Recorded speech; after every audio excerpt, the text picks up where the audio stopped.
In this video, let's see how to link and inherit fields from a parent contract request. To begin, select the All menu. In the search bar, type Contract Workspace. Select Contract Workspace in all results. In the Contract Workspace, select the List view. Select Assign to Me under Contract Requests.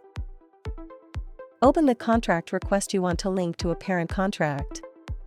Select the Related Contract Requests tab in the contract request. Select Link Parent Contract. In the Link Contract window, select the checkbox next to the contract request you want to link as parent contract. Select Link and Inherit Fields. A message appears confirming that the selected contract has been successfully linked and its fields have been inherited. Expand the parent contract to view all the associated child contracts.